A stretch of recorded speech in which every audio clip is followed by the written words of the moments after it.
Hello, and welcome to the latest episode of Launchpad, Rocket Pool's interview series with prominent members of the Rocket Pool community.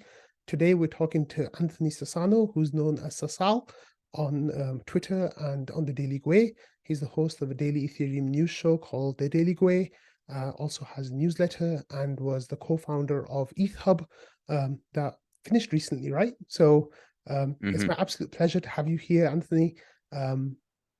When I started Rocket Fuel, it was the Daily Gwei was a huge inspiration for the show and for like the content style, the arrangement style, like a lot. Like the more you watch the two shows, the more you'll see just how inspired I was by your content. And they do say like imitation is like, the form of flattery or something. So I hope you don't. I hope you are flattered by that, and I don't mean to like rip off your thoughts or anything like that. But it's really been a pleasure learning about Ethereum through the content you produce, and also now to have you here. So why don't you tell the people who might not be fully familiar with who you are a little bit about who you are, and then we can talk about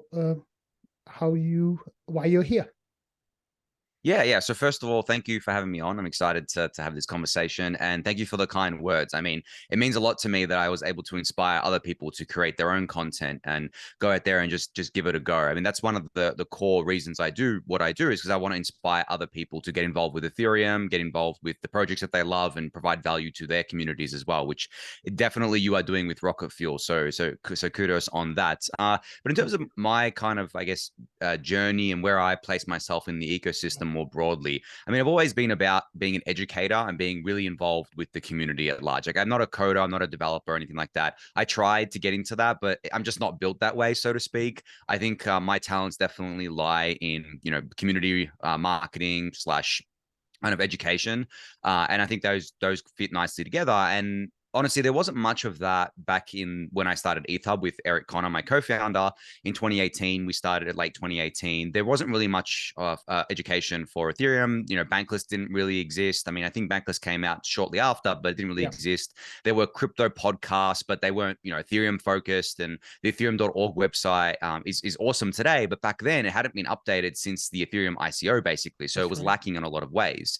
So that was kind of like our inspiration to create ethHub, to create these educational resources. And then more and more came online over time. And recently we announced on Twitter that ethHub was going to be sunset and was going to be kind of stop operations, so to speak, because we felt like we didn't need to kind of continue with it because there were so many other things going on. And then, of course, I have the Daily Gwei, which is just my solo project that I do, where I do videos every day educating about Ethereum. I do newsletter. I have a community that we all kind of have discussions in the Discord channel and things like that. So yeah, I mean, I like how you don't have to kind of ask anyone's permission. You don't have to kind of, I guess, try too hard in terms of like getting people to pay attention to your stuff in the Ethereum community. If you're producing interesting stuff, people will pay attention to it and they'll really value it, especially if you're putting it out there for free. Like, people obviously love when it's free, and love getting the educational content that way as well. But yeah, that's kind of like where I place myself in the community. I do have a bunch of other things I do outside of that. Like, I do advising of different projects. I do angel investing. I buy ETH whenever I can so I can stake it. But yeah, my core of my day to day is just keeping up with everything happening in Ethereum and then reporting on that and distilling that for the Daily Gwei. Which is really funny because I do the exact same thing, but just for the Rocket Pool community. So Yep. I keep on top of everything that's happening in the Rocket Pool community, and then I just report it the next day. So it's very, very similar, just like a small subset of what you do. And of course, you report on the Rocket Pool community too, right? Like with Macieos, or like, no, I'm kidding. Marso's Butchering tweets. the pronunciation of his name every time. Marcel's tweets, Jasper's tweets, but also, protocol updates, things from Joe, the developers on the team. So as in the Rocket Pool community, we feel like, you're very well aligned with the project, and we really appreciate it when you give us coverage. I think it's like 8:30 or 9 a.m. on Eastern time when you publish the Daily Gwei, and like within 5 or 10 minutes, they're like, hey, Sassal talked about Rocket Pool today in this minute, and there's a timestamp, and then like what you covered and stuff. So people really appreciate the symbiotic relationship between like your coverage and like the Rocket Pool community, and that's really cool. So that's really great. Like why don't we take a little bit of a step back and go back like, 10, 11 years now, and you kind of shared little glimpses of your story of like how you got into crypto and like how your journey started on the Daily Gwei. And people like who listen every day probably have heard bits and pieces of this in different places, but maybe not the whole thing in one go. So how did you hear about crypto? Like, I guess it was Bitcoin back in the day, right? But like, how did you hear about it? How did you get into those communities? What was going on back then? Yeah, yeah. So my journey with crypto started, I would say, I guess like early to mid 2013. And Okay. this was back before Ethereum, obviously. It was just really Bitcoin and a bunch of offshoots of Bitcoin like Litecoin and some other forks. Yeah. But I got into it because my friends had discovered it and was actually renting mining equipment to mine Bitcoin.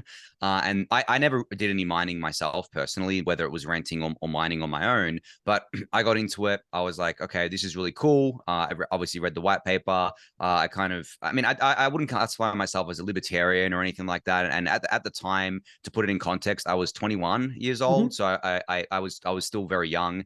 And I kind of got into it with the notion of I can make a lot of money from this. It was Yeah. definitely about the money back then. It wasn't really about the tech. Like I understood the Bitcoin mission and vision, and I actually really appreciated it and believed in it. But most of why I was in there was for the money. Yeah. Now, because of this, and because it was my first cycle, so to speak, there weren't many cycles to be a part of at that point, but I Hmm. was definitely a complete noob. I ended up just trading really badly. Hmm.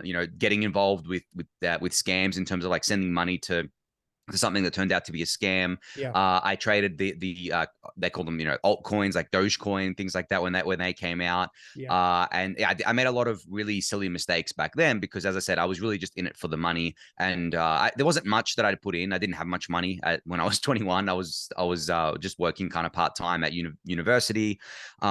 But yeah, everything that I was trying to do was just with that goal of making money. It wasn't really getting involved with the community or staying up to date with what was happening in Bitcoin. And then obviously 2014 happened and Mount MT Gox kind of collapsed and all the bear market came and everyone thought Bitcoin was dead. And I Yeah. fell into that camp of Bitcoin, crypto is dead. Like, screw this, I'm out. And I left just before the Ethereum ICO, funny enough, Oh like wow. like early to mid 2014, I Yeah. left. I just stopped paying attention to crypto. I sold what little I had left. And I said to my friend who originally got me into it, I'm like, nah, man, it's dead. Like, screw crypto. I'm on to the next thing. And then I didn't get back into crypto until early 2017 when I discovered Ethereum through a different friend who said to me, "Hey, I know you were into Bitcoin back in the day. You should check out Ethereum. It's different because you can build stuff on it." And they're talking about this proof of stake thing. And then I got into it, and yeah, since then I've been involved pretty much like full time in terms of all my attention on the Ethereum/crypto ecosystem generally.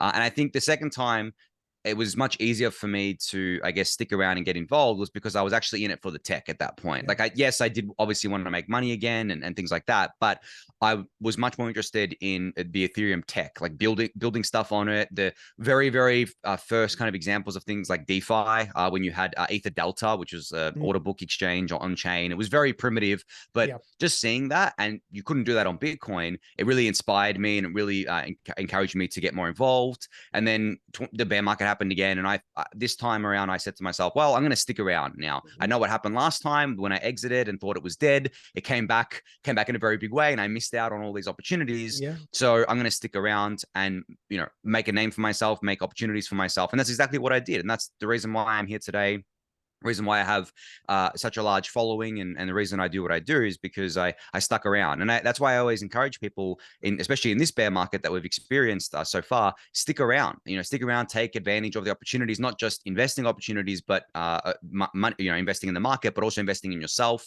If you want to get more involved, this is the perfect time to do so. Whether that's working for a company in crypto or doing your own thing, like what you're doing with Rocket Fuel, Yeah. it's the perfect time to do it. There's much less noise, much more signal, much more people in it for the mission rather than being mercenaries. And I think you need like a cycle to experience that, because a lot of people who are first cyclers, most of them won't stick around because, as I said, they're only in it for the money, which is how I started. So I sympathize with that. But yeah, I think without that experience in 2013/2014, I wouldn't have been able to make that conscious decision in 2018 to stick around this time. I probably would have left if I just got into it in 2017, which would have been a monumental mistake. My life would be so different to what it is today. I can't even imagine imagine what my life would be like if I hadn't stuck around and actually really kind of gave it a go. So yeah, that's I guess like a TLDR of my journey over the last like 8-9 years now. That's great. Thank you for sharing that. So I'm going to ask you some questions about it, right? When you got into crypto in the beginning, um, were you like part of any online communities? Like, where were you getting your crypto news from? Like your Bitcoin news? Was any of that happening, or was it just through friends? Yeah, so the main place for Bitcoin news was the subreddit, Mhm. Bitcoin subreddit, and Bitcoin talk forums. They were like the most active places. And then there was some. I mean, no one was using Discord. Twitter was very small. The crypto Twitter wasn't a thing. But there were some things called troll boxes on these Like centralized Polynix, exchanges, yeah. like Poloniex, BTCE, and those were kind of, I mean, there wasn't any signal there. It was just like shit posting, like what we see on crypto Twitter, but in the chat form. Yeah. But yeah, other than that, there wasn't actually that many places. So it was really just the Bitcoin subreddit and Bitcoin talk forums. But also on YouTube, there was Andreas Antonopoulos, who Hmm. pretty much like everyone watched. He was the Yeah. original. I mean, he was my inspiration, to be honest, for doing what I do. But yeah, he was a big source of information for so many people because it seemed like he was at, he was the forefront basically, Yeah. like of Bitcoin. Like he wasn't just at the forefront, he was pushing it forward more than anyone. But other than that, there wasn't that many places to keep up with things. That's great because I watched his videos when I got into crypto in 2017, end of 2017. I got in right at the peak mania phase, and then Hmm. I was like down, way down, like for months, for years, literally for years. And I held on, I held on through that cycle, and I didn't sell. I just bought more, and now I didn't sell again during the peak this time. So here we are. But let's now come to your second cycle, right? So you learn about Ethereum, you start getting involved in Ethereum. You told me a little bit about some of the apps you were using, the dApps you were using. Um, what communities were you part of for Ethereum then? And how were those different from the Bitcoin communities you were part of before? Yeah, so I think even in 2017, like Twitter wasn't that big either. I think Twitter really took off in 2018, 2019 in terms of getting more engagement there, but it was still Reddit. Like ETH Trader was very, very big in 2017. I wasn't active, I was more of a lurker. So I'd lurk ETH Trader. I'd sometimes go on Twitter. There was still some, like a little bit of activity happening there, but not much. The Bitcoin talk forums at that point, I don't think much was going on there. So it really was mostly Reddit for me. The ETH Trader subreddit, the daily thread on ETH Trader was like where everyone was, and you'd go on there and you'd read through the comments, and it'd be like a live. It was Twitter before Twitter, basically, Yeah. where there would be like a live stream of comments coming up. But yeah, I was actually just a massive lurker in 2017 because I wasn't working in crypto or anything like that. I was working a full-time job somewhere else, and I was just lurking, learning what I could about it. I was actually attending local meetups here in Melbourne where I live. So I didn't really have much of a community online within the Ethereum community. I didn't know anyone back then. It wasn't like what you see today with all the prominent Ethereum members knowing each other, like, Yeah. Bankless Guys and DC Investor and Eric Connor, my co-founder. Like we all came together in the bear market and we all Yeah. kind of met each other in the bear market. But in 2017, it was really just massive lurking on my part. I wasn't known in the community. I wasn't anyone in the community. I was just new to the space. But then, as I said, like 2018, 2019 is where it really kind of came together as a community. It's so great because this is my fifth Launchpad episode, and a whole bunch of people that I've had on Launchpad before were kind of in the ETH trader slash ETH finance lurking in there. And Hmm. Superphase and I were talking about how that's like home for so many people and where they kind of got started in that period. I don't know if people Yep. get started there anymore now because there are other communities in other places, but those were such great communities. So in the same way that you did, I lurked on ETH Trader too until the schism happened, right? And I don't know if you were Hmm. around for the schism, but then with the donuts and all that drama, Yeah, but then I was yeah, around for that. and Yeah, then I but went to I think it. ETH Mm, Finance, and that yeah. became the best of ETH Trader basically. And it got, Hmm. I think the signal to noise ratio got even better then, and we had some real heavyweights back then. Like DC Investor used to post in there all the time, right? Like he was people's guardian angel during the last bear Hmm. market by just keeping spirits up. We'd get like go from thousands of posts a day in ETH Finance down to like 100 or 120, 150. And DC Investor was one of the guys in there every day saying, look, I've been through this before, and you hold on, let's do something. And then when he went to Twitter, I think a little bit of the community was lost with him, but like it's still amazing, an amazing, phenomenal place. But I guess like, so then you went to Twitter, people like DC Investor went to Twitter. So how did that happen? Like what kind of conversations were taking place on Twitter that made it so engaging for people instead of places like Reddit? I think that the main thing with Twitter was that you were able to grow an audience for yourself that you couldn't really do on Reddit, right? Like, yeah, you would be known, people would know your kind of like handle and everything like that. But it's and I don't know if it's changed today, but you couldn't follow people on Reddit, so to speak, like you can on Twitter, right? You Yeah, would you you can, wouldn't but it's really. not very good.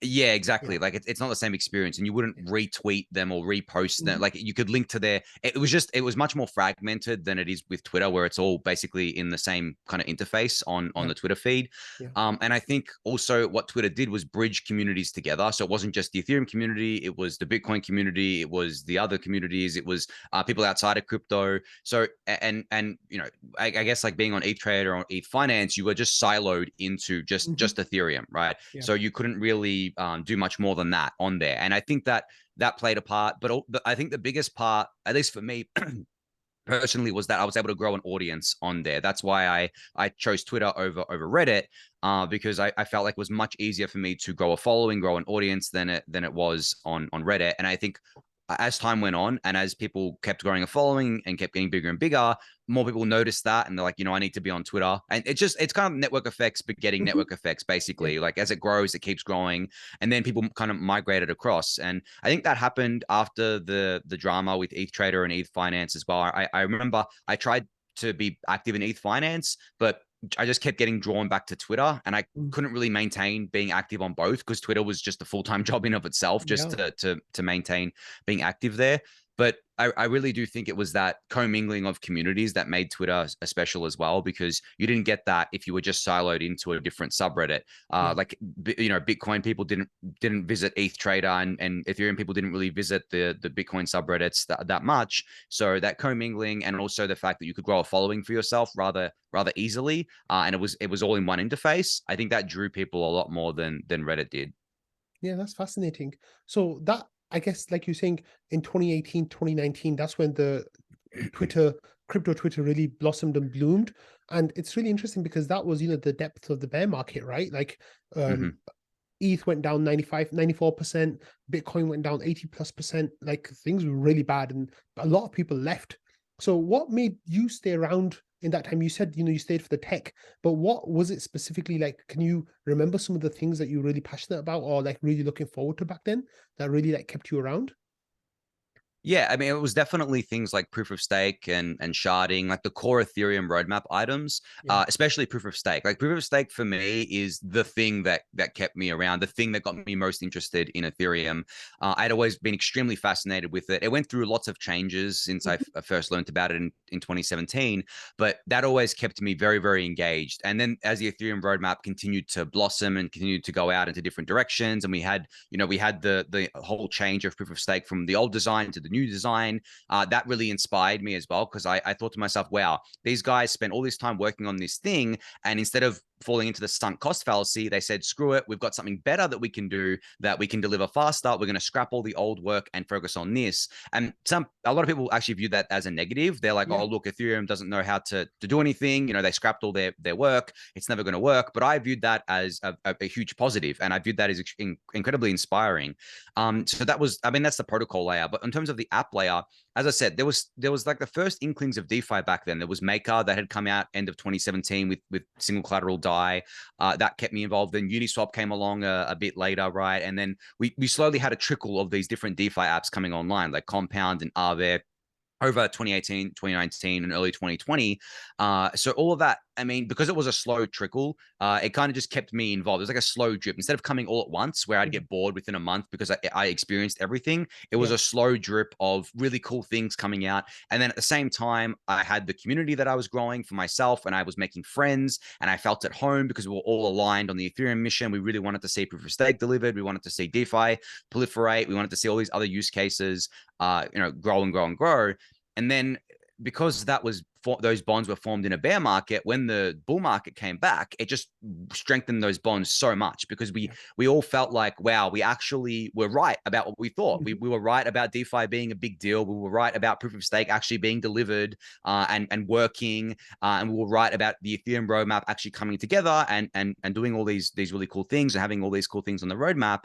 So that was definitely a very big a reason there. But I think also for a lot of people, and this is viewed as a negative by some, but I think for a lot of people, they looked at Vitalik and he inspired them unlike anyone else. I mean, Vitalik for me has been an absolutely massive inspiration because of just the way he conducts himself. I can't think of anything bad to say about Vitalik. I disagree with things he says sometimes, but that's human, right? That's natural. But in terms of being a leader, and I think that when I say leader, I don't mean he controls the Ethereum project or anything like that. Yeah, exactly. He sets the culture, and that's like a thing that goes down from there. And that's what attracted a lot of the really brightest minds and brightest people in Ethereum, is that culture that Vitalik initially sets that has persisted over time. And that for me kept me in the community as well, because I didn't ever I mean, originally in 2013, I did jive with the Bitcoin community, but these days, and even 2018, 2019, I didn't jive with them at all. They were calling Ethereum a scam. They were saying the ETH's dead, blah, blah, blah. And they were just coming up with all these weird things to promote Bitcoin with. And I was like, I don't vibe with this community at all. They're not my people, so to speak. So I'm going to go over to this other one. And I think a big reason why I was using Twitter a lot as well in 2018 and 2019, as I said, because of that commingling of communities, but I felt a need as an educator to correct all this FUD that Bitcoiners were spreading, and they were doing it on Twitter. So I'd go and reply to them, and then people would really resonate with that, and they'd follow me because of that. And that's how ethHub got started, because Eric and I were doing this on Twitter. Then we're like, how about we just create pages on ethHub, and then we can link people to it instead of having to repeat ourselves constantly. And people love that, because they were like, well, I don't know who to believe, but here's all the information for me to read and digest, and I can make up my own mind from here. So that was, it was basically a bunch of things coming together. As I said, slow drip instead of all at once. And then when the bull market happened, we all just felt so incredibly validated by everything that we had kind of gone through. Obviously, going through a brutal bear market with people, it really does form strong bonds, and that's continued to this day. We all still talk to each other. We all still kind of do podcasts with each other, and still have the same kind of vision and belief in Ethereum that we did. And it's much more strengthened now, especially delivering the merge. I mean, I think delivering the merge was the most monumental thing Ethereum has ever done, and that really continued to strengthen those bonds, and I think will into the future. That's so great.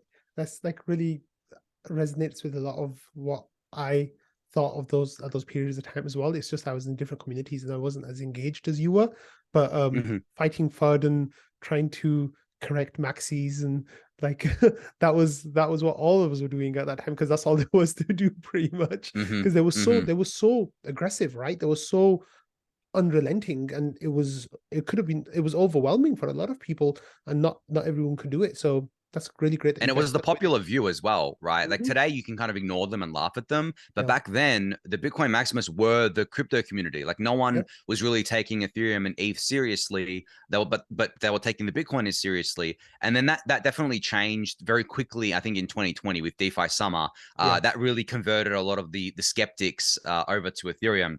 But yeah, people don't realize how relentless it was, because today they say, oh, why do you even reply to these Bitcoin maximalists? Everyone knows they're stupid. It's like, because it's left over from when everyone didn't think they were stupid and thought they were like the source of truth. Unless you were around back then, you don't actually realize how bad it was for Ethereum at that point of time in terms of sentiment around it.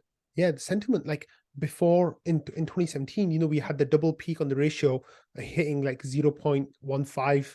People thought the flippening was imminent, and the flippening didn't come, and then the ratio went down 90% against Bitcoin, down to 0.016. I think it was at the lowest in the bear market, when they had the ETH is dead parties and stuff, and they were dancing on the grave of ETH, that was what was happening. And it was a dark time to be an Ethereum holder at that point, definitely.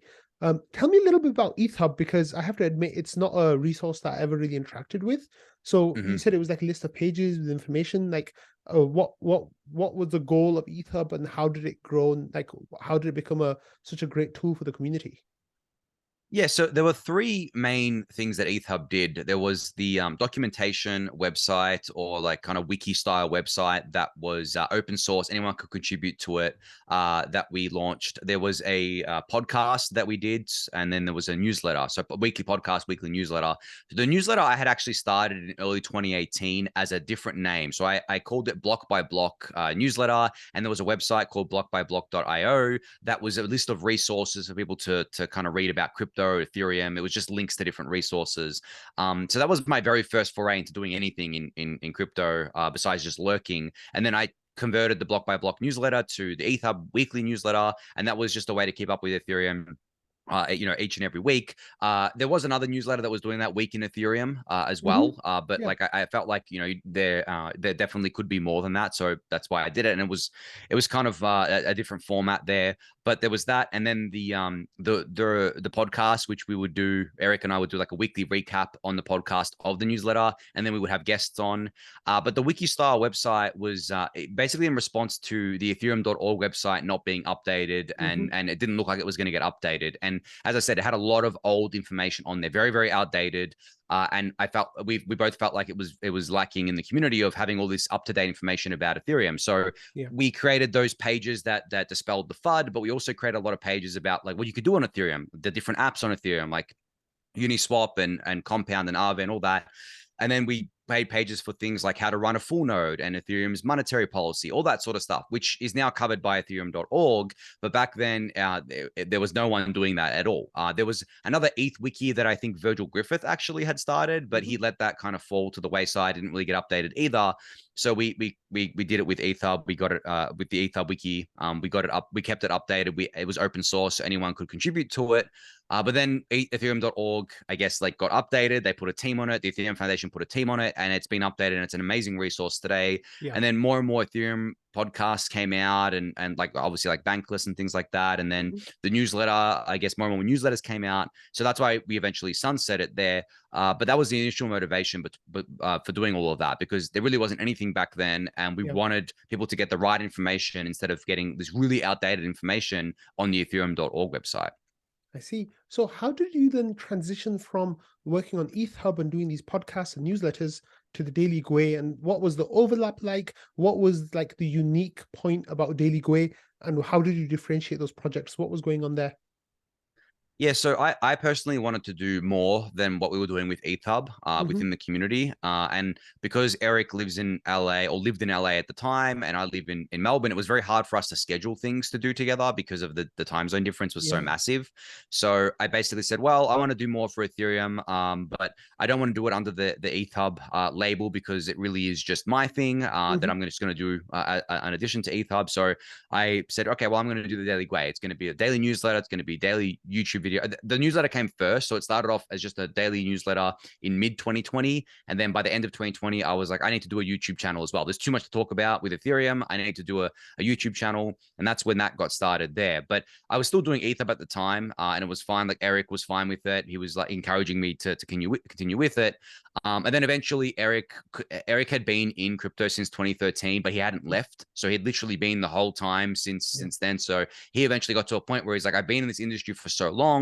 I wouldn't call it burnout. It was more that his journey in crypto was different than mine, where he wanted to take a step back, whereas I wanted to keep going. So Daily Gwei came about because of that as well. And then eventually ethHub took a back seat to Daily Gwei, and then we sunsetted officially. But it was kind of that transition period, because I knew that, Eric had been in it for so long. He was a little bit exhausted by things. He wanted to take a break. He has a family now. He has a daughter. So for him, we were in different stages of our life. He's not that much older than me. I think he's like 5 years older than me, basically, but he's in a different stage to where I was at the time, and where I could dedicate more time to it, and he couldn't dedicate that time to it, which is why I was like, okay, well, I'll just do the Daily Gwei thing. We'll run ethHub for as long as it holds on for, and then we can sunset it eventually, and there's no kind of hard feelings or anything like that, because we both got out of ethHub what we wanted, which was to provide all the value to the Ethereum community at the time, grow our own brands and our own names within the community, and then leverage that for different things as well. But for me, I just have an inherent drive to add value. Like if I miss a refuel, like I feel really bad about missing a refuel. So it's kind of that drive. But I think maybe if I have a kid in the future and my life circumstances change, maybe I'll have to kind of take a step back as well from it. So it's just, it really is that, I think, for people, it's like they hit different periods in their life, and especially if they've been in it for 10 years straight, it becomes a notion of, well, I've added all this value. Any value that I add now is maybe marginal. I've gotten what I wanted out of this ecosystem, and I've provided all this value. So I'm going to take a step back now, which I think is totally fine for people to do. Of course, definitely. So did you like quit your normie job at this point? Like, what was happening? How did you find the hours to do all this work? What was going on with that? Yeah, so mid 2019 is when I quit my normie job and joined Set Protocol, which is a Okay. DeFi protocol, as a marketing person there. So I was working remotely because they're based in San Francisco, and they allowed me to stay in Melbourne and work remotely. I stayed there for about 18 months until the end of 2020, and then I kind of felt bad because I wasn't able to dedicate the time to Set Protocol because I was so I was spending so much time doing Daily Gwei, doing Hmm. ethHub stuff, being involved with the community, that and at that point, because it was the bull market, I could sustain myself. I was like, wow, I kind of made a lot of money in a short period of time because of all the Yeah. investments I made in the bear market, and then it kind of paid off in 2020. So I was like, okay, well, and my boss at Set Protocol was very understanding of this. I was like, look, my journey's taking me this direction, Hmm. and I can't dedicate the time to Set Protocol anymore. So I stepped down. I mean, I'm still an advisor to them, but like I stepped down from full time work, and have been just doing the Daily Gwei as my. I mean, I don't make any money from the Daily Gwei, but it's like my main kind of job, so to speak, Hmm. and then I do a bunch of other things around that. But yeah, the timing thing was funny because when I was at my normie job, I was doing ethHub, but it was all on the side. So I basically work my normie job and then do all the ethHub stuff on the side. It was very demanding of my time. Basically, took up all of my time. Of course. But from there, yeah, I mean, I had to. I mean, I was looking for a crypto job in 2019, like from the start of the year, but it was very hard to find one because there wasn't much opportunity back then. There wasn't much funding going on. Yeah. But then, yeah, I found Set mid 2019. I was super excited, joined the team there, traveled to see them, traveled to all these conferences finally in 2019. But then, of course, COVID also dictated a lot of things as well. Like it changed a lot of the landscape. But I think because the bull market came, yeah, it was just, I entered a different phase in my life. So I kind of transitioned into just doing full-time education. Great. Wonderful. So what did you tell your friends and family, like in real life, like what you were doing? Did you like say you were like working for a digital startup or something, or did you tell them the truth? Like, how did that go in the beginning slash later? Yeah, I mean, obviously none of them really understood crypto at all, let alone Ethereum. I mean, you could explain Bitcoin to them in, I guess, layman's terms of it's a digital gold, so to speak. I mean, they didn't really understand that either. But I really just said I was working for a startup in the crypto industry, and they, as I said, they didn't know what that meant, but. I mean, not everyone really had faith in me. I mean, I would say most people didn't really have faith in it. They kind of viewed it as me taking a big risk and leaving this cushy normie job that I had, decently paying normie job to go into this new thing where I did take a pay cut to go into it. Hmm. And it was very, very early stage, and there was no guarantee that it was going to succeed or anything like that. So yeah, it was more like they were just confused by the move, I think. But Yeah. I think as time went on and as the industry grew and grew, and they started hearing about it in the mainstream media, of course, they're like, wow, okay, Anthony was actually onto something here. He actually, put his weight behind it. He took the risk, but it seems to kind of be paying off there. And Yeah. I think as the bull market went on, I moved into my own place instead of living where I used to live, and I think people saw that and they're like, wow, he must be doing well with this thing. So it kind of changed from skepticism to Anthony made the right decision sort of thing. But I never really kind of cared what people thought. Honestly, if I did, I wouldn't have done what I did. It was always I had faith in it. I believed in it. I knew that I was onto something, and I chased that. Basically, that was the only thing that was in my mind at the time, and that's why I think. I mean, people said things here and there, but I never really paid attention to it. I was like, you can believe what you want to believe. I'm going to chase my dreams. I'm going to chase my passion, and that's all I can do, really. But I wouldn't say anyone ever told me like straight. They didn't say to my face, "You're making a mistake. This is really risky. You should do this." I didn't really have anyone like that in my life. I think I cut a lot of those people out of my life early on because I didn't want to have to deal with that. Yeah. But yeah, I had support from my fiance, from my parents, and everything for everything that I was doing. So I never really felt like people were unsupportive, but there were people that are like in, I guess, like the wider circle of people that I knew that definitely viewed it as like a super risky decision. They didn't understand what I was doing, but they still don't understand what I'm doing, to be fair. Like they don't get the industry, at least the weeds of the industry. They Yeah. still think I'm like a day trader that just that just gambles on the crypto market. And then when I explained to them, no, I actually don't do any trading really. I just invest and do a lot of the educational stuff. Yeah. I mean, I wouldn't say they understand it, but they kind of understand it more than they did if I don't explain it to them. So do you think then, like later as the bull run happened and like people became more aware of crypto in like 2020, 2021 kind of thing, do you think there was the opposite where there was like jealousy or any kind of animosity towards you from that? Like, did you notice anything like that from people that you knew in the past? Yeah, definitely. Yeah, there is definitely like jealousy from a fair few people, but at the same time, there are a lot of people who are very, I guess you could say, proud of me, and they gave me kudos for taking the risk and actually seeing it and being like a, I mean, I wouldn't call myself a visionary, but like they saw that I saw things early on and I put my weight behind it and it worked out for me. But there is always going to be jealousy and envy, and there are always going to be people that want to copy what you did. So I get constantly people coming up to me and saying, how can I get started with this? How can I do what you did? And then I explained to them what I actually did. I didn't just put money into crypto. I actually put my entire life into it. And I can notice them backing off slowly Mhm. from that. And like they have all these, they have a shine in their eyes, and they first ask me about it because they think, oh, he's got all the answers. He's going to Exactly. unlock my riches for me. And then Yeah. I tell them what I did and how much work I put in, and how much I sacrificed, and they slowly kind of retreat. And they're like, "Wow, okay, this isn't going to make me rich quick or anything like that. I actually have to put in work," and they Yeah. lose interest from that point. So I think that's how I kind of shut them down, because they want me to give them investment advice, and I never do that. Will never give anyone investment advice, Mhm. but I just tell them, like, I just this is what I do. I buy ETH.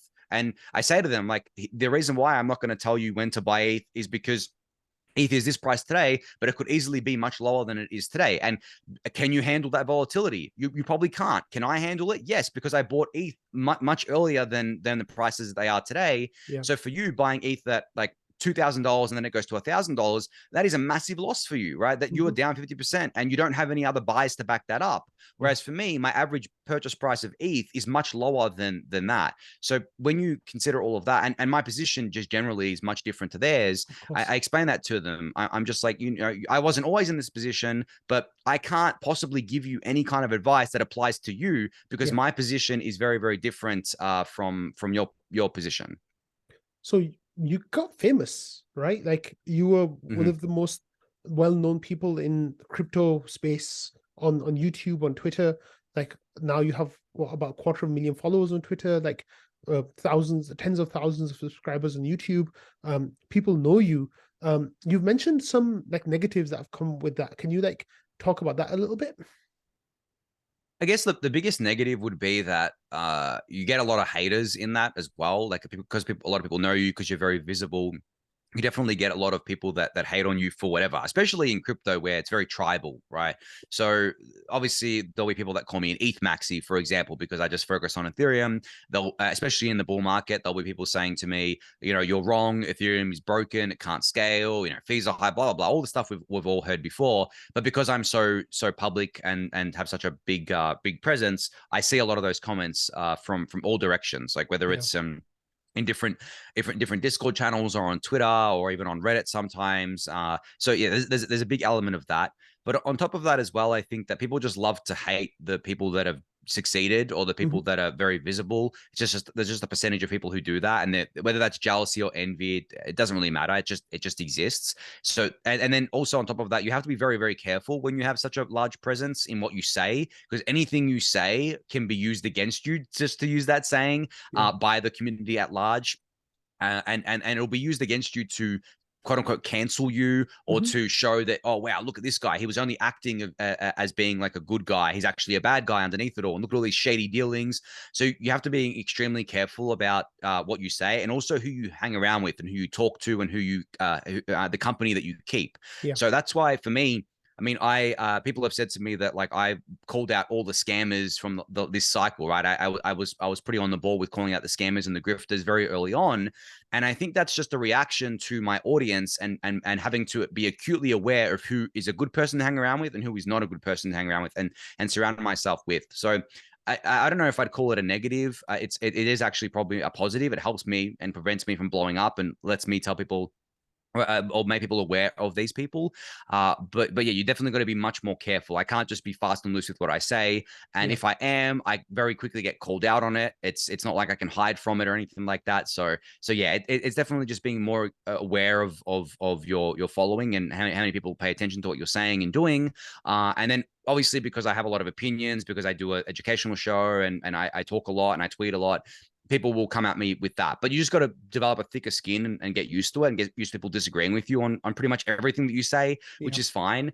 But there is definitely a very big toxic side of it, especially when there's bull markets going on, like last year, where people would just constantly attack me saying, you're just an ETH maxi. You only don't like this because it's going to hurt your ETH bags and this and that and that. And I'm just like, guys, like that's not it at all. Like I have legitimate reasons why I don't like these other layer ones or think that they're not actually useful or think that's, some of them are actually outright scams, and just dealing with that and dealing with all the noise can be difficult. But I think at this point in time I've developed a pretty thick skin from all the Yeah. experience, and I can deal with it. Yeah. So what are you enjoying about the bear market now? Like, is there anything that you're enjoying about it? With this, like, Yeah, I mean, this whole the like toxicity that was around last year during the peak of the bull, like I guess a lot of that's gone away now, right? Because people have just left the space.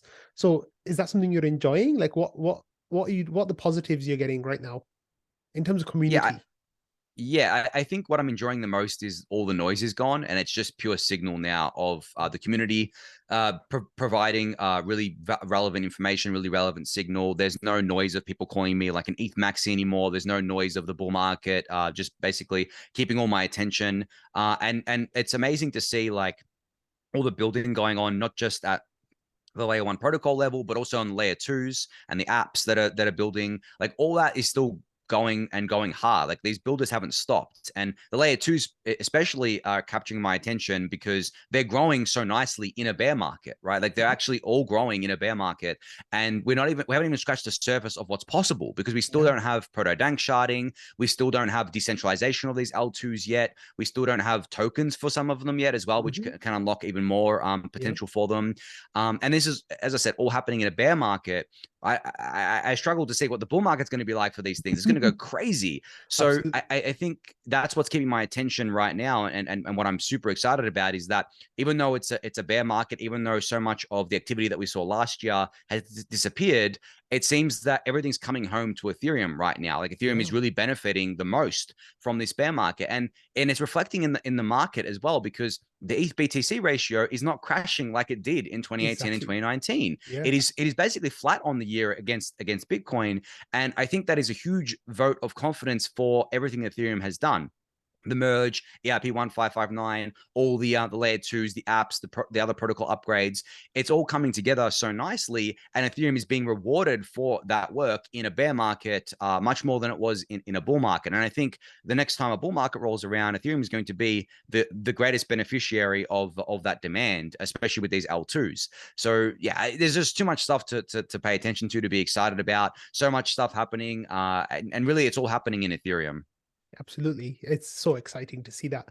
And I totally see that, right? Because we're part of the same communities, we read the same things, and Mm-hmm. we're excited about the same things. And I really love that. So, but one of the communities that I'm a lot more involved in than you are, although you are involved in, is the Rocket Pool community, of course, right? So I'm Mm-hmm. in there every day and talking every day, reading every day, gathering content every day, and sharing that every day.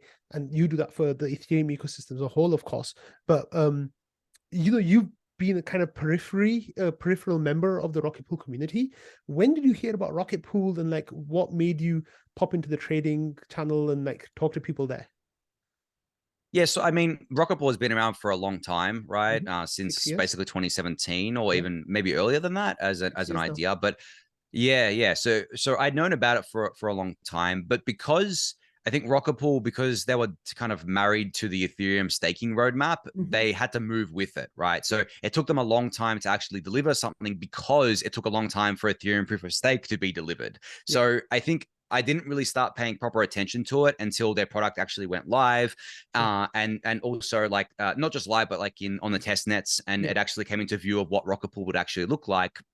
So that was 2021/2022, basically. And Middle of then also 2021. yeah, and also why I started paying attention to it more and taking it more seriously was because of the people that were behind that were promoting it and kind of being advocates for it. A big person was definitely Superfizz. I was friends with Superfizz. I'd known him. We'd been talking a lot. And he, like, if he puts his weight behind something, I listen, because he's a very legitimate community member. He's very careful about what he puts his personal weight behind. But there's also Lamboshi as well, like just the ETH Staker community generally. I'd known of them, I'd followed them, and I'd trusted in their judgment. And they were talking about it. There was like Patricio Watholta was a big holder of Rocket Pool. He was always talking to me about it, saying, hey, you should check it out. And then I finally did like start paying more and more attention to it. And I started to see that this community in Rocket Pool was very similar to the Ethereum community. They were missionaries and not mercenaries. Yes, there was a token involved, but it was the same with Ethereum having ETH. Like, and these people had a vested interest in being part of this community and making sure that there was value driven to this token. And then I just kept getting more and more involved. I paid more attention, as much attention as I could. It was hard for me to pay attention to any one project, but I paid more and more attention. And then I kind of looked at, Bankless getting involved with it as well. They were joined as an oDAO member. I'm like, this is really cool. Like, this community is actually very organic, very missionary, very aligned with Ethereum values. And then I followed it more closely, and that kept snowballing as time went on. And then when the opportunity came up for me to be an oDAO member, I was like, wow, okay, this is like a perfect opportunity for me to be involved with Rocket Pool in as much of a way as I can be involved with Rocket Pool, but also give back to the community as well. Like, people will know that all the oDAO rewards that I'm getting are going to be sent to the Protocol Guild, which is public goods funding for core developers on Ethereum. So, and then I spun up mini pools for the first time, and I realized like how easy it was to do that, and the documentation behind it, and all the love that had gone into it. And I finally, came to that point where I'm like, this protocol is just as awesome as Ethereum. It's very rare for me to come to that point with projects, because there's so many scams as well. Not to say that I ever thought Rocket Pool was a scam, but there's so many scams. There's so many projects that look legit that turn out to be not legit. But then I just looked at the longevity of Rocket Pool. I looked at the developers and the community, how long they'd been around for, how much faith that they had put into this thing, and the fact that it actually works, and it actually works really well, and it's growing. And I was like, I want to help. I want to help here in any way that I can. And that's what I'm doing with the oDAO. It's what I'm doing by spinning up mini pools and just basically highlighting updates from Rocket Pool when they come out, and getting more people involved, and inspiring more people to set up their own mini pools or get involved. So it was really kind of a long journey for me with Rocket Pool. But in terms of being more public about them and being comfortable being more public about them, that's probably the last year or so, where I saw people that I respected putting their weight behind this project. And then I was comfortable putting my weight behind it as well. And then I was comfortable putting my ETH behind it too, which is even bigger than just putting my public persona behind it. Of course. So that was kind of my journey with Rocket Pool. But I don't blame Rocket Pool for taking so long to come to mainnet, because, as I said, they were stuck following the Ethereum protocol roadmap, the Ethereum staking roadmap, but they stuck it out. They stuck with it. Just like I stuck with Ethereum through all the years, they did too. And I really respect people who stick it out for the long term and don't just pivot. I mean, the Rocket Pool creators could have been like, oh, well, this is kind of failed. The project failed. Let's move on to the next thing. And they could have reissued a new token. They could have started a new project, but they didn't. They stuck the course. They stayed the course. They stayed with all the different roadmap changes, and they developed something that is used by a wide range of people today, and that a community absolutely loves. So I really respect the Rocket Pool core team and the community for that. It also helps that the core team's mostly Australian, so like that's definitely a big plus. That's great. So one of the things about Rocket Pool that's so great, and how it's so Ethereum aligned, right, is like, from the beginning the teams pushed client diversity, which was big things that were happening in the wider Ethereum space. We've also pushed like decentralization, permissionlessness, trustlessness, which are all like huge foundation blocks for the Rocket Pool protocol, and values that the communities kind of adhere to and really like held on tight to, during ups and downs that have happened. And also, I think that one of the things that so many of the people that you respect, like you mentioned, like Superfizz and others, they're also like they're respected members of the Rocket Pool community as well, right? So there's a kind of legitimacy that comes across.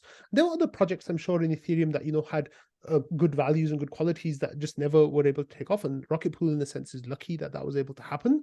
You know, there were a few fortuitous events along the way. Like you mentioned, Patricio, like Patricio was a huge supporter in the early days when things were looking really rough.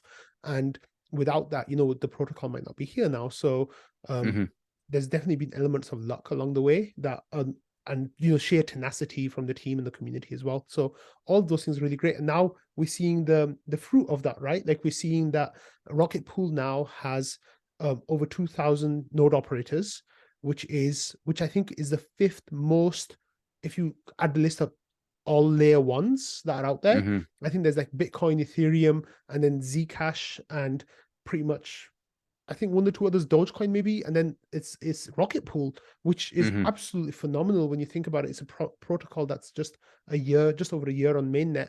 That's fantastic. We've got 10,000 mini pools, and there's a lot of upgrades that are coming in the next few months and next year that have, you know, the protocol, like in the team, the community really excited as well. So you're getting involved at a really great time, and your excitement that you have for Rocket Pool and that you show in the Daily Gwei, I think is clear for everyone to see. But it's not just that you're shilling it, right?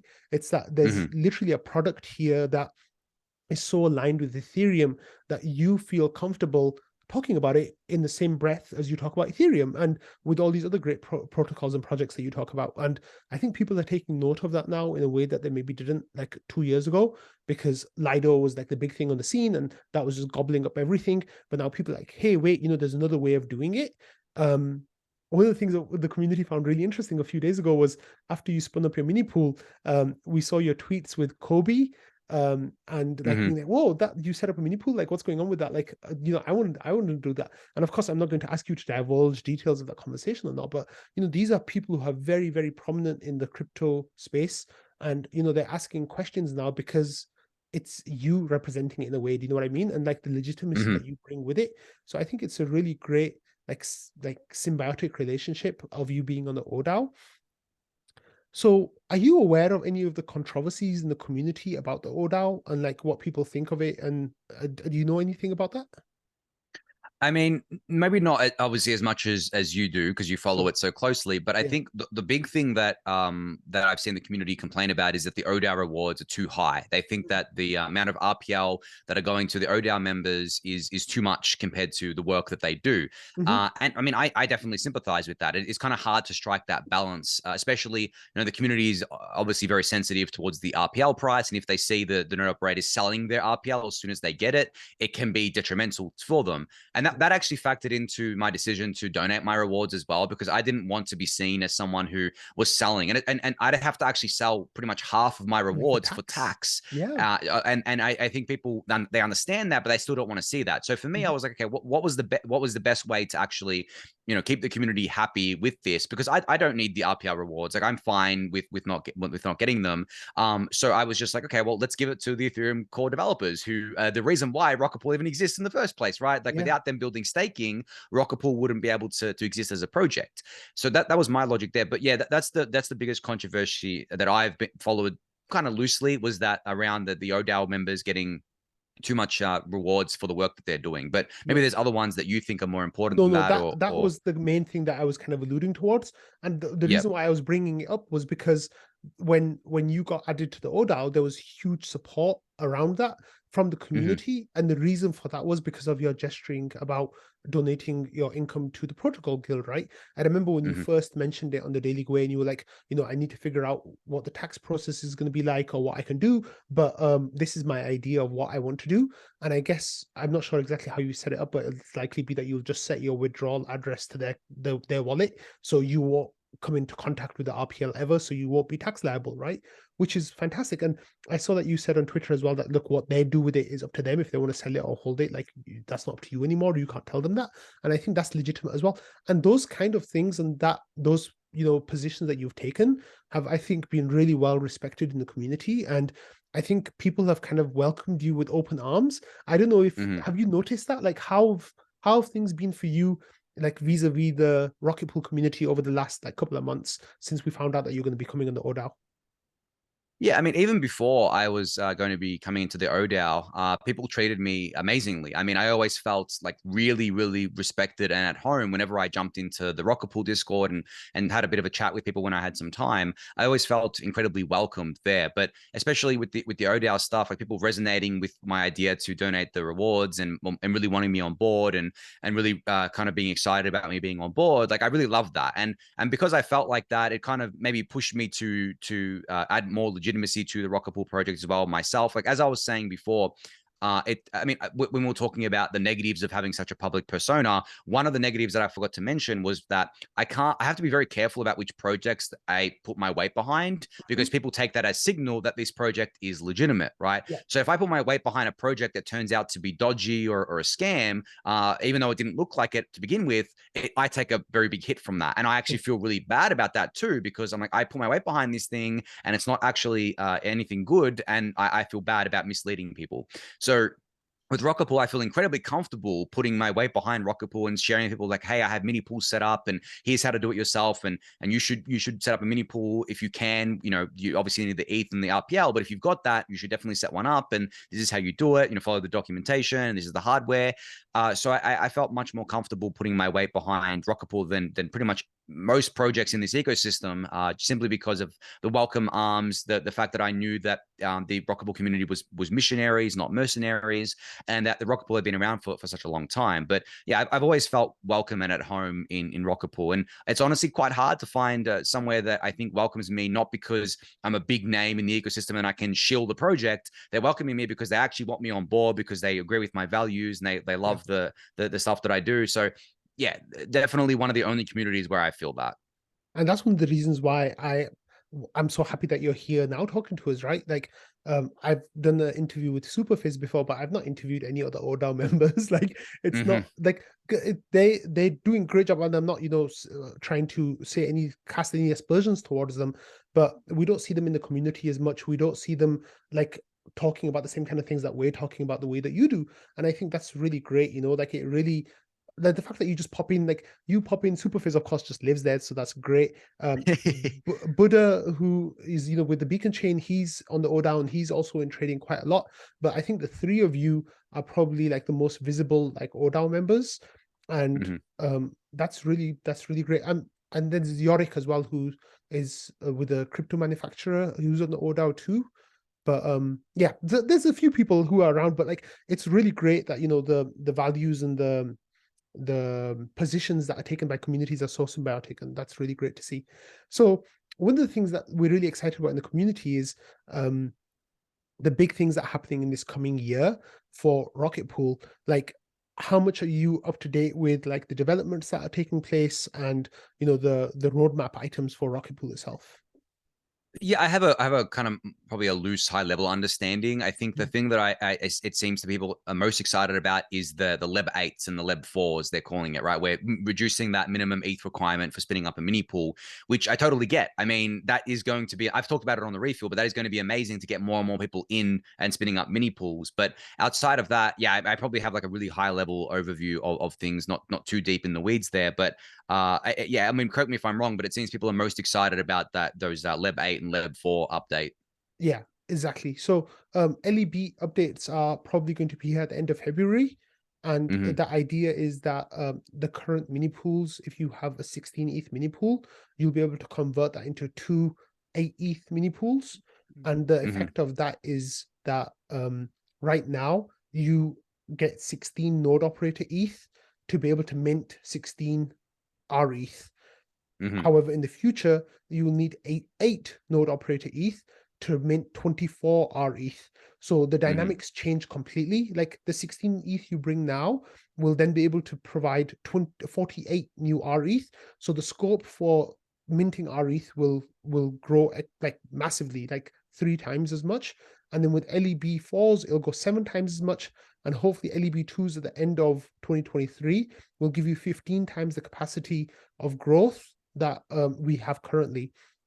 So the way that it will work is if we didn't add a single new node operator right now, and we had only the 2,000 that we have now, we would be able to mint 2.5 million RETH from 150,000 where we are right now. So that would definitely take us up there with like the big boys, right? Of staking market share. So that's kind of the reason why I mentioned that, was because I wanted to talk about staking market share and where we stand right now. So, you know, when it comes to liquid staking derivatives, the elephant in every room, the like a mammoth in every room is Lido, right? And their huge position. You've talked about it on the Daily Gwei quite a lot about how you're not too worried about their position. Can you tell us a little bit about why you're not too worried about it and what you see happening that like kind of alleviates some of your worries that other people might have? Yeah, so I have an extremely, I guess, nuanced view on staking just generally. And I think that it might be something that a lot of people disagree with me on, or maybe have different opinions on, and that's totally fine. But my general high level view of the staking ecosystem at large, like not just any one operator, but at large, is that in Ethereum, or in any blockchain, the last line of defense is always the social layer, right? Like if anything goes wrong, like the social layer is what kind of fixes it, because not everything can be done technically. Like for example, if there was censorship at the attestation level rather than the transaction inclusion level, there would need to be a social slashing event, and that can only be done by the social layer. It cannot be done pure technically, right? We can't do slashing for that like we can for double signing or surround voting and things like that, right? So from that perspective, I look at the staking market share and I think to myself, okay, it's not ideal. It's far from ideal. Like obviously Lido having 30% is a huge mammoth in the room, as you said. And there are centralized exchanges that have large shares as well. And we want to encourage more solo stakers. We want to encourage more rocket pool stakers. But the way I look at it is that even though Lido has 30% of the stake, they don't have 30% of the influence on the network. Just because you have a lot of stake doesn't give you outsized influence. The influence on the network, it comes from the community, it comes from the social layer itself. So because I believe the social layer of Ethereum is so strong and cares so much about the values of decentralization, and cares about its other core values like censorship resistance and freedom and all those good things that we all care about in Ethereum, I don't consider it to be an existential risk that Lido has 30% of the market share, right? From that perspective. Yeah. And people can disagree with that and have different opinions on that. And I totally understand that. But where it becomes a definite issue is that like we want to encourage as many people as possible to have a literal stake in the ecosystem, and a decentralized stake in the ecosystem rather than a centralized one, or rather than giving these entities so much power where they can potentially one day do a thing where they creep over time into the governance process and end up having an outsized voice in the community over time. Like right now, I don't think they do. I don't think Lido has a 30% share of the voice of the social layer. But because if they persist at that market share, if they keep inserting themselves into the Ethereum governance process slowly as time goes on, it can potentially lead to an outsized influence in the social layer more than what they have today. So that would be the concern there. But maybe you have a different opinion on this, but that's my general kind of high level view of staking, in that we have the in protocol ways to punish people for doing things wrong with slashing, and then we have the extra protocol things like social slashing to punish these actors, even though it would be messy, very, very messy, obviously, and even though it would lead to a lot of collateral damage. We still have those mechanisms. But I should mention on the collateral damage front, that's another reason why we want to have a more distributed and decentralized staking ecosystem, is to minimize any collateral damage that could eventuate from a social slashing. So for example, if a centralized exchange engages in a attestation level censorship and they have like 10% of the network, and then we socially slash them, the fallout from that would be a lot less than it would be if they had 30% of the network. So as I said, it's a very nuanced topic. There's many different ways you can kind of explain it and give your own view on things. But my general high level view is, at least right now, I don't think these operators have the percentage influence over the social layer as they do over the network technically. I mean, we can go into more about that, but I'd be curious to know if you maybe align with that or have different opinions on that. I mean, I know people do, but yeah. I think I agree with a lot of what you're saying, that like their influence on governance is not that, it's like minuscule compared to the weight of staking they have. So I totally agree with that. And I also agree with the fact that they're not going to jeopardize anything by being bad actors on the Ethereum network right now. So I think I agree with you on that as well. However, they have signaled at times okay, they've been given the opportunity to signal alignment with the wider Ethereum community at times, and that Lido community has chosen to not take that chance. Like one of the things was like Superfizz had a campaign about, protocols limiting themselves to 22% of the network to be like healthy actors, and they voted 99.9% in against that, basically rejecting that, right?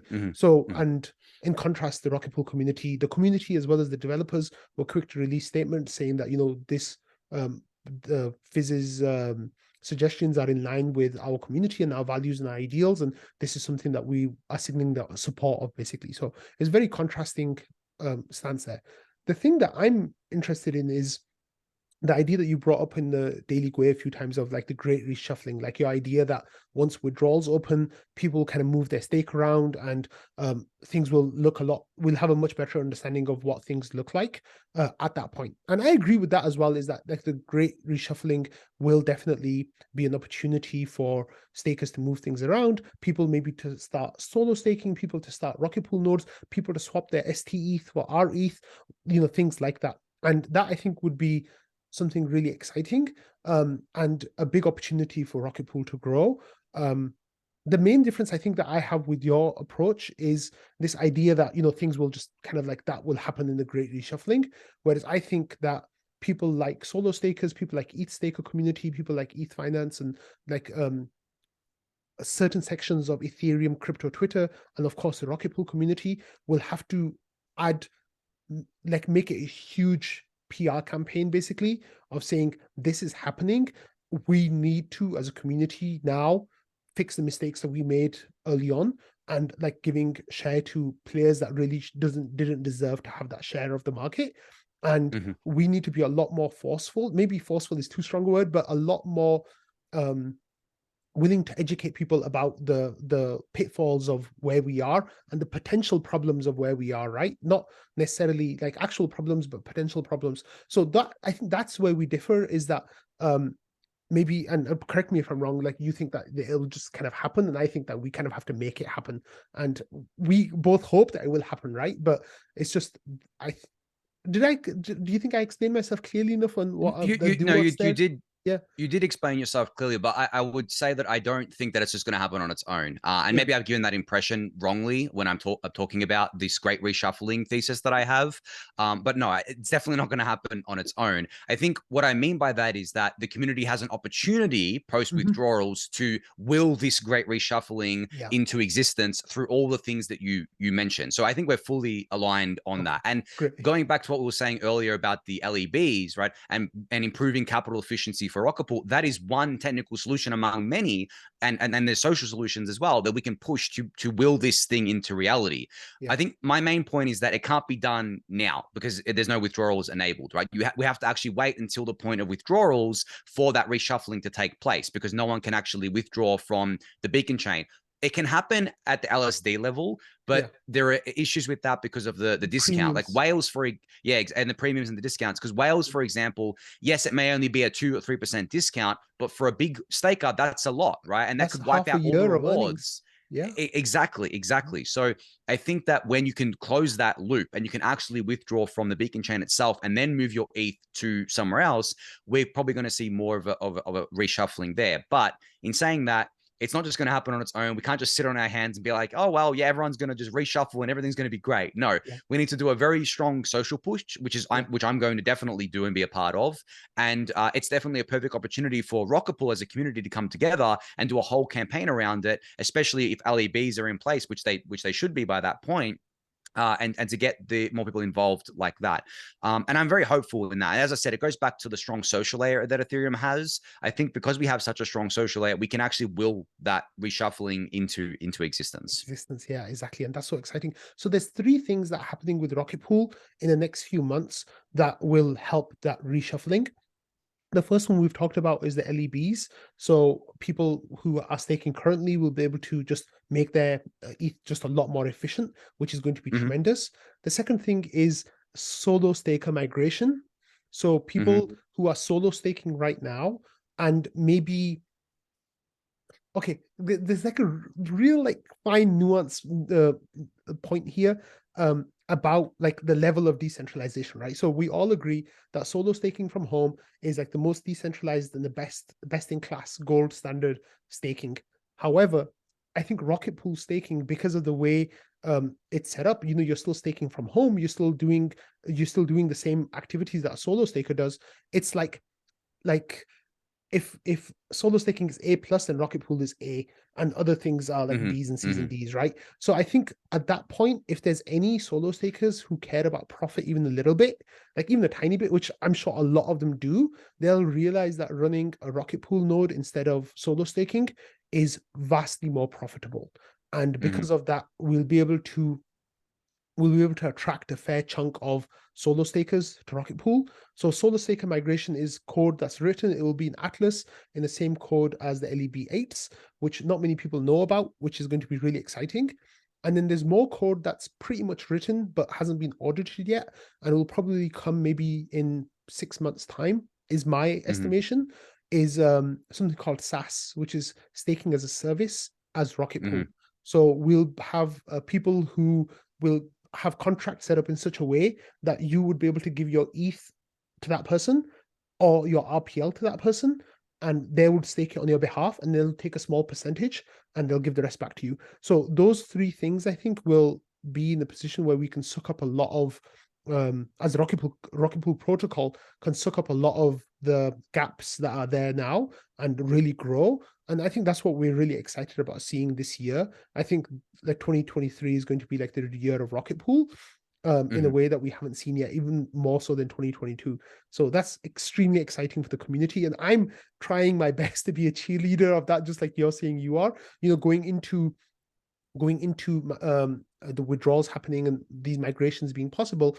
I'm going to be shouting it from the rooftops to everyone who listen, right? Like to make sure that we get as many people hearing about this as possible.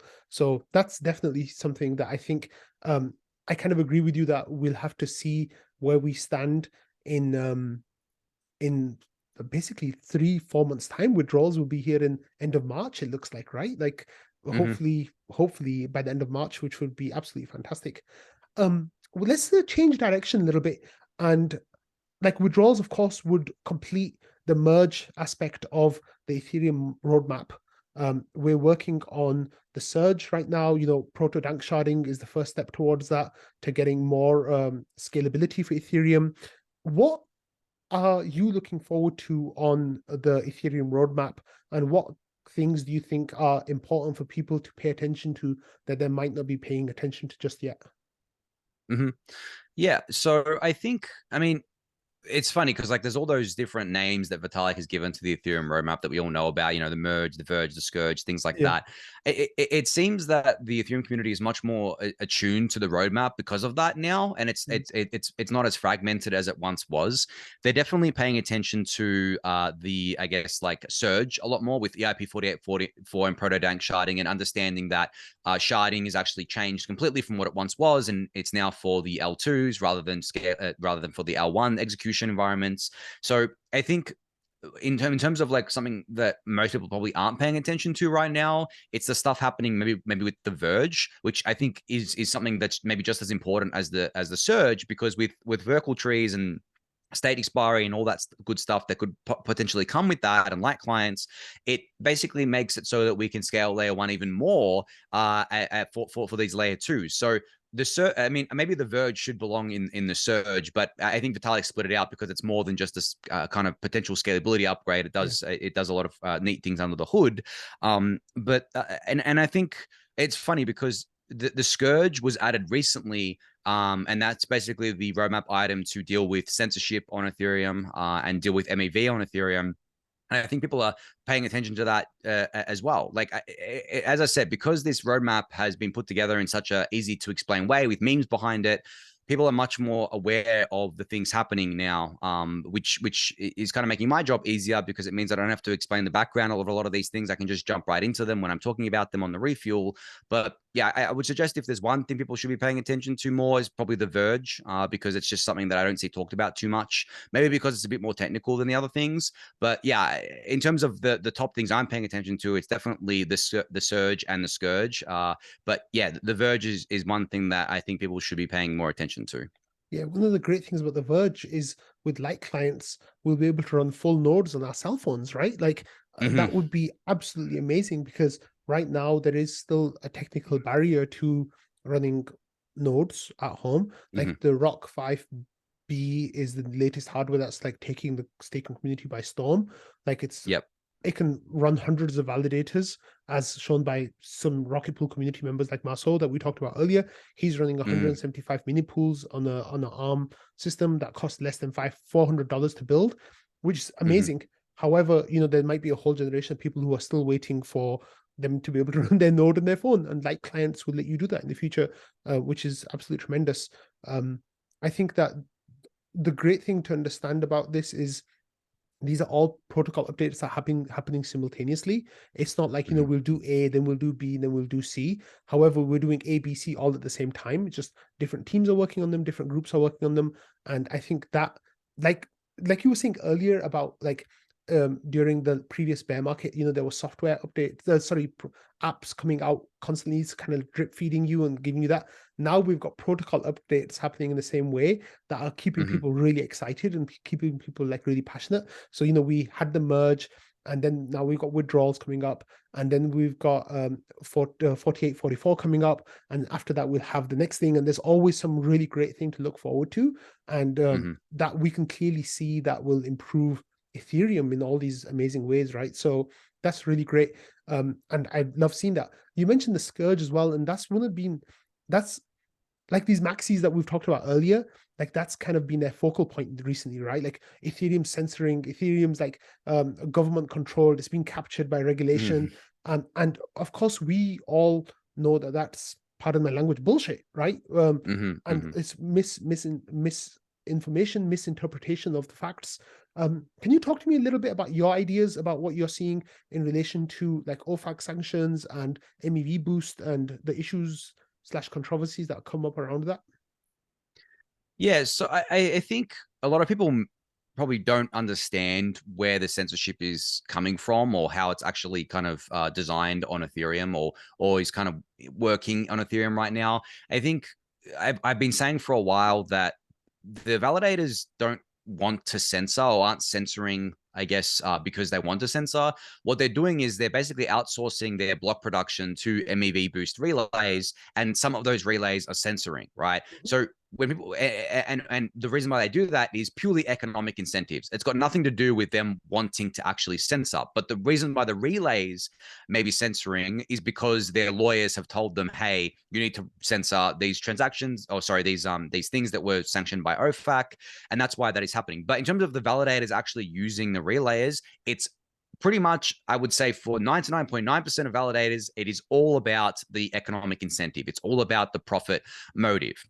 So when you start thinking about it like that, you can start designing around it, right? And that's what we're seeing being done, where things like more relays coming online, being non-censoring and saying, hey, we can be just as profitable as the censoring ones. You can use us, and we've seen Blockstrat Max Profit Relay getting a lot of market share and taking market share away from Flashbots, which is a censoring one, and Blockstrat Max Profit is non-censoring.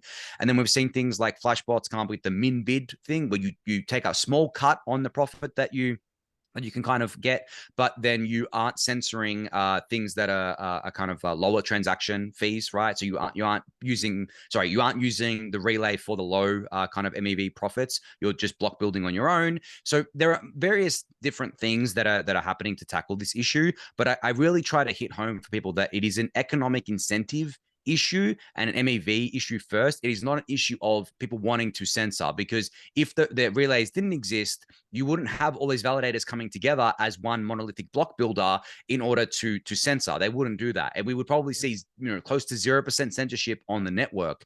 So that's the way I try to frame it. And when you frame it like that, you can start working on solutions for that rather than solutions for censorship, because censorship isn't the main issue. The main issue is MEV and the economic incentives behind that, which lead to the censorship, rather than the censorship being the thing that leads to something else, right? So that's Absolutely. The way I think about it anyway.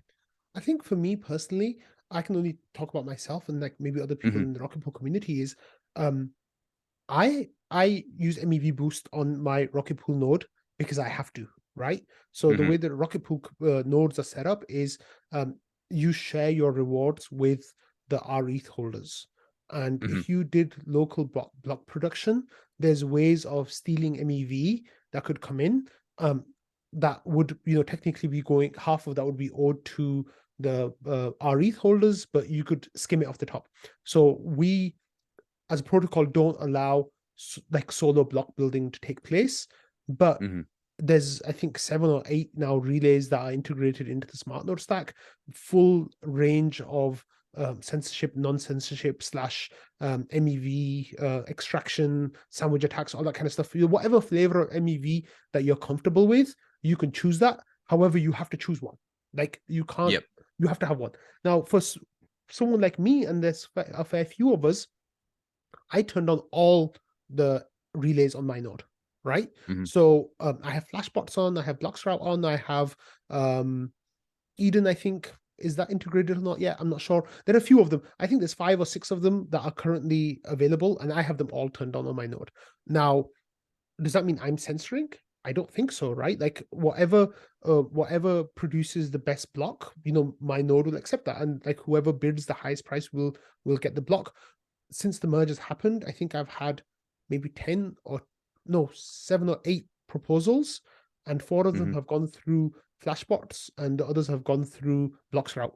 The issue that I'm trying to bring up here is I don't think it's as clear as saying that Flashbots is censoring and Bloxroute is not, and that one is bad and one is good. I think Hmm. there's a lot Hmm. more nuance in this discussion. We've all looked at like the MEV charts, on the MEV Watch website, where you can kind of see like it's peaked at like 80-90%, and now it's kind of like Hmm. trending downwards, and that's really great to see. But I think that's too simplistic a view as well, and I think we as a community need to do a better job of highlighting some of the nuance here and some of like the finer details. So there's this one of the rocket scientists. So rocket scientist is a community member who provides like goes above and beyond in the rocket pool community, and they get like this community designation of rocket scientists. So one of them is called Valdorf, and Valdorf's like shared a lot of information about MEV boost and MEV extraction and how it impacts the rocket pool protocol. And he has this really interesting idea about us reframing our understanding of censoring blocks on Ethereum. And he thinks it should be posited in the way of like, how long did it take a censoring block? Sorry, a block with a censored transaction to get through and get onto the actual canonical chain.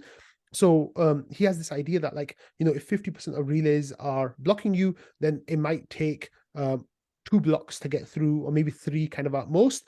Whereas if 99% are blocking you, then it might take you 5 minutes or 10 minutes to get through. And I think that is a much better understanding of like, if we don't even have to use the term censorship then anymore, right? Like it's like it can be any block. So how long did it take your block to get included onto the chain? Was it 12 seconds or 6 seconds, I guess, on average? Like if you paid the right amount of fee, or was it 12 seconds? And I think that, 24 seconds or more. I think that reframing might be a really healthy way, or a really like clear way of showing that this really isn't that big a deal of where we are right now, and it's only going to get better as well. So even the worst case situation that we have right now with like, Flashbots doing 99% of block building, even that, you can get your block confirmed more quickly than you can get a Bitcoin block confirmed. Hmm. You know what I mean? And I think that Yeah. Yeah. that's a really like a interesting position, like a way of thinking that he's kind of like shown the community, and like people are kind of sharing that in other places now. And of course, with censorship resistance lists that are coming in, and proposer builder separation that's going to be baked into the actual like core Ethereum protocol, I think all of these things that we're going to get within next year or 2 years at most, these are ways of showing that it might not be as big a deal. I think in a way, it's kind of like the staking market share, about how Hmm. we're saying in a way that it might not be that big a deal, and like there's ways that we're fixing it, whereas it seems so big right now to certain people, myself included. But maybe the censorship stuff, looking at it is the same way as that. It might seem like a big deal, but it might not actually be that big a deal. So Hmm. um, Yeah. I do you mean, have I anything to definitely add to that? agree. Like, Yeah. I mean, I would say I definitely agree with all of that. And obviously the nuance here of the censorship is vast, right? But the problem with nuance, I mean, with anything, is that people like the sound bites, right? They like the very distilled information, and thinking about the nuance and reasoning about it takes a lot more effort than just listening to a sound bite or looking at a chart. That's why I think that while everything that you've said is correct, and I agree with it, and I think it's not as big as a deal as people make it out to be. I mean, I've been saying this myself for a long Mm-hmm. time. I think that translating that to people is very, very difficult because it is stuff that you really only know about if you're in the weeds of things. It's not like we can go to a mainstream publication and say, look at this chart. Now, this is the reason why this chart is actually not accurate, Mm-hmm. because you would lose people trying to explain that. Not to say that we shouldn't do it and we shouldn't do Yeah. it for people who are willing to listen, but it's about finding a scalable way to explain that to people, I think. And I think that the framing of how many blocks into your transaction gets included is one of those scalable ways of doing that. And it resonates with a lot of people.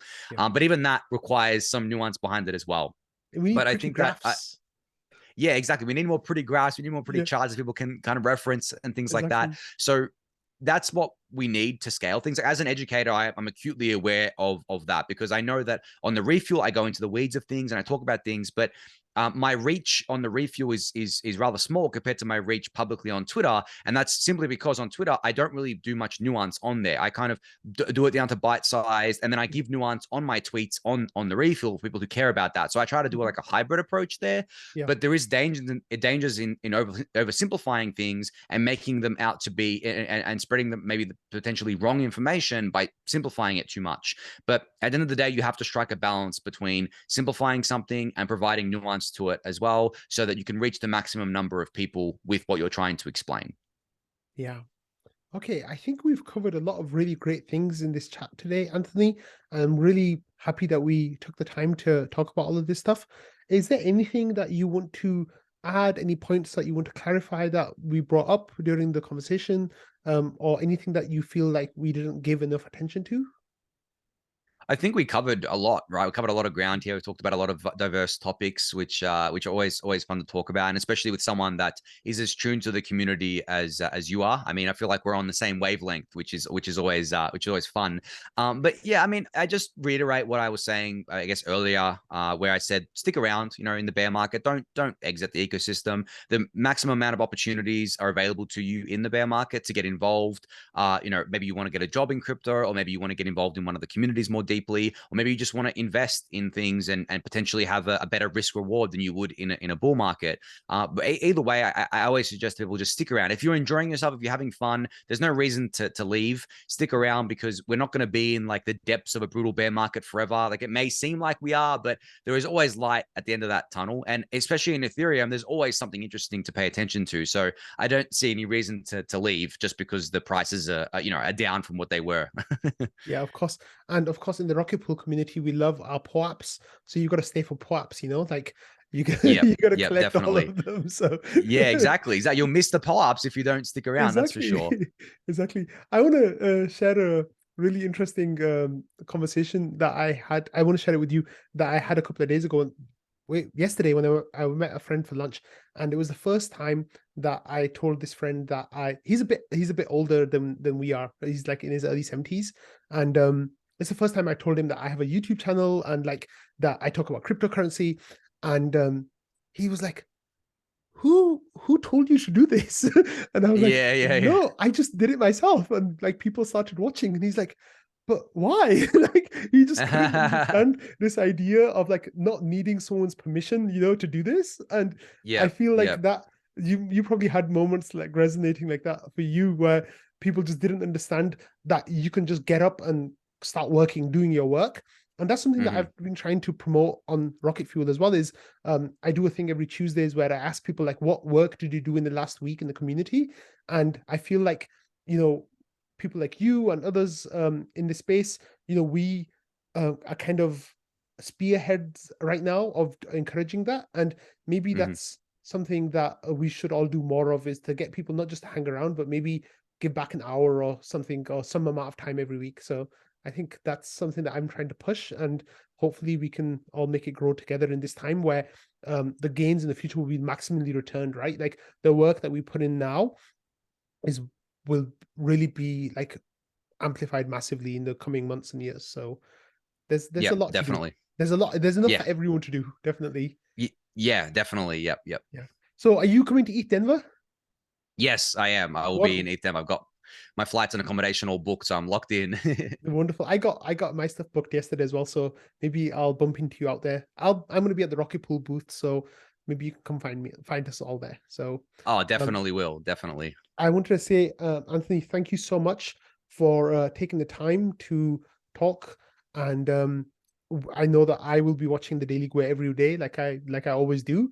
And others who are listening to this will be doing the same thing. So thank you for everything that you do, and welcome to our community as an oDAO member. I know you've been around for a while, but we're really excited to have you here, and we really hope that others can be inspired by like the generosity that you're showing with like donating your income, and also just being like a good steward of the oDAO. So thank you so much for that. Yeah, yeah. Thank you for having me. Thanks for the kind words, and I'm looking forward to seeing you in the Rocket Pool Discord. Absolutely. See you there, Anthony.